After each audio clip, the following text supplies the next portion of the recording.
mocking smiles, until she fell into her seat with a half-sob and closed her eyes, feeling defiled and dirty and weak. People the length of the car were eating. Papers rattled, tin tinkled, and into the stuffy heat came the strong smell of peanut butter. Elsa's stomach rolled, and she gritted her teeth.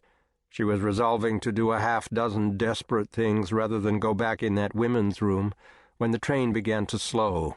The wheels pounded in a gradually lessening tempo, and the conductor poked his head in the door. "Sioux Falls," he said. Her lunchbox under her arm and her telescope in her hand, Elsa followed the crowding passengers out to the step. Her stomach was still queasy. She felt that her face must be green with nausea, and the station platform was strange and busy, but she clenched her mind around the thought of a rest, a stop. On a bench up under the protecting eaves of the station, she sat the full hour of the stopover, letting her stomach gradually settle and her muscles relax. After a long time, she opened her shoebox and tentatively nibbled a sandwich. It made her feel better, and she ate another, then a little square of cheese, then a piece of cake. By the time her train was ready, she could face the prospect of another 300 miles. Afterward, she found that the train no longer made her ill. Through the long, hot afternoon, she sat and watched the immediate trackside flowing straight as a river backward, the horizon revolving in a slow circle. There were few trees now. Somewhere, while she had been sick, they had come to some sort of dividing line. Farms were more scattered, the buildings unpainted, and either ramshackle or staringly new. There were no hills, only a wide, bare, green-gold plain, pasture and unthrifty-looking cornfields.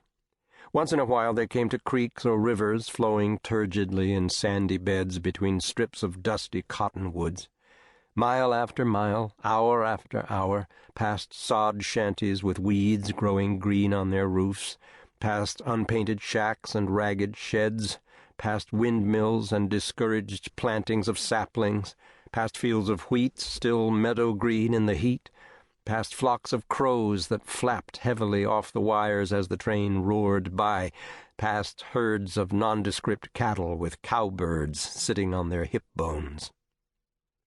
The sun went down redly behind a ridge of scattered buttes, throwing into black relief the broken skyline and flushing a low range of hills beyond. Elsa ate from her lunchbox, watching the light die and the dark come up out of the ground. When they stopped at a town, the elevators loomed high and angular against the darkening sky, and the spout of a water tank outside the window was like the upraised trunk of a huge elephant. A little later, when it was black as a wall outside, the porter came in and lighted the kerosene lamps at the ends of the car. The girl leaned her head against the dark reflecting glass and watched the strange, unknown, lonely country flow past like a banner of darkness, starred with tiny, ephemeral lights. After a while she slept, and when she woke, they were in Fargo. There was a half-hour stop, and she got up to walk on the platform. On her second round through the group of workmen and trucks and strolling passengers, a man lifted his straw hat and smiled, and she stopped in surprise, thinking he must be someone she knew. But he was a total stranger, and the half-bow he made, the uplifted hat, the smirk on his face, put her to flight. She went in and sat down in the station restaurant and ordered a cup of coffee. After the momentary glad shock of thinking she had met an acquaintance, the depression of utter strangeness was on her again, accentuated by the flaring yellow lamps, the tired movements of the waitress, the midnight lackluster actions of the people sitting there, the dusty last year's calendar on the side wall telling her that it was December 24th, 1904. She looked at the smoke-grimed hands and faces of the trainmen eating at the counter, the withered pies and bare, hard stools, and through the door at the yellow benches of the waiting room, and the sense of being alone, friendless, in a desolate land, rose in her like a sickness, so that she gulped her coffee and went out to the friendlier activity of the platform. The oppressive darkness crowded in from the far side of the tracks, pushing against the platform lights and the clustered yellow panes of the town. When at last the train started. To keep listening to this audiobook, I've left you a link in the description so you can do it, at no cost thanks to Audible's 30-day free trial.